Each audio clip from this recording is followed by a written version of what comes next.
Now, from out of the blue, come the trucks you've been waiting for. Your Mazda dealer presents Mazda B2200 Cab Plus, the lowest priced extended cab truck in a...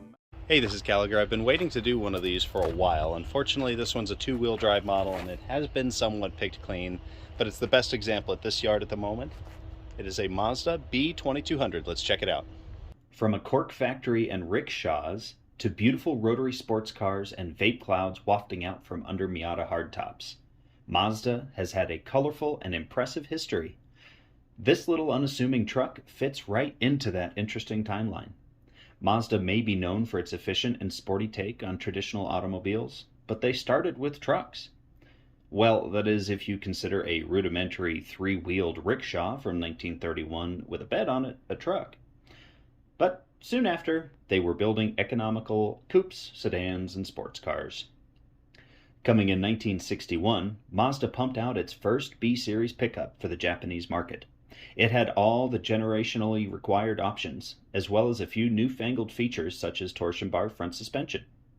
Starting in 1972, Mazda began selling the B-Series in the States, some of these even being their famed rotary pickup. However, this also marked the beginning of a very long partnership with Ford, and the B-Series was rebadged as one of my favorite Ford trucks, the Courier. You can check out my other video on the second generation Courier for a bit more information on them if you'd like. The majority of the B-Series sales were as the Ford Courier, but Mazda didn't mind. They were smiling all the way to the bank with their newfound and highly profitable partnership. This lasted until Ford began producing their own small truck, the Ranger, though the partnership did continue with other vehicles as well as powertrains. The B-Series continued to sell moderately well. The B2200 you see here is a fourth generation B-Series, and the last generation that was built by Mazda itself. That lucrative partnership with my favorite oval-shaped brand worked both ways, and in 1994 the Ford Ranger was given to Mazda for them to do some badge engineering with and sell as their own. The fourth generation Mazda B-Series was no slouch though. It was well liked and performed well for its class in most categories. And no, I don't mean it could crush an S10 in the quarter mile. What I mean by performance is how well it drove, the ergonomics of the interior, how the styling was received, its payload, dependability, cost of ownership, stuff like that. These are nifty trucks to see, and given how hard most were worked and how many owners they have all had by now, there are fewer and fewer left on the road. But trucks like this one here become organ donors to keep their still loved brethren on the road. So let's give this little truck some love and check it out before it's gone. I like these little trucks, and I would like to own one. They both do have the little jump seats in the back, although if I'm not mistaken, which I may be, the Ranger's jump seats come off of the sides. I think this is a much better system to have them drop down like that. This one was a manual transmission, as I mentioned, two-wheel drive. Not a whole lot left. It's got these slidey controls for the climate. Very basic, like vinyl type headliner. Manual crank windows. This guy had 127,000 miles. Oh, hey, let's check that out. Can I take this? I don't know. If I can find a nicer one, I'm taking one of these badges. It's kind of nifty. So you can see the horn buttons are on the side, and it just made contact, and that was it. You had your horn.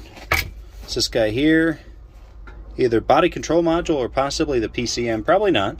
I'll have to look it up, but not a good spot for those to be underneath the seat if you ever leave your windows down. That's where water is going to collect. Basic design, basic flat hood. Not much going on. Let's go ahead and check under the hood, see what it's powered by. Whole lot of nothing, and that's probably what it felt like when it was new, too.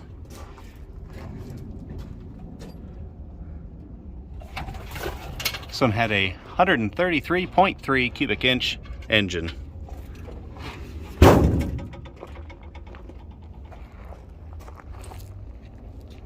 Well, that's about that. Let's go ahead and make one loop around it. We're probably going to call it. Doesn't even say Mazda on the back. Look at that. Somebody stole the bumper. Probably factory locking fuel door. Once again, the frickin' door handle is missing. But at least this one I can open. Let's get some Rear seat action. Ooh, that doesn't feel great. Wow. You have no legroom.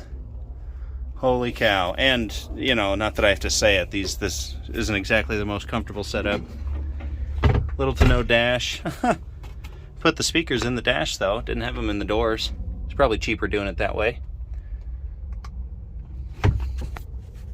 Not much more to this one. Maybe if I find yet an even nicer one, maybe with power windows and four-wheel drive, I'll do another video. Thanks for watching.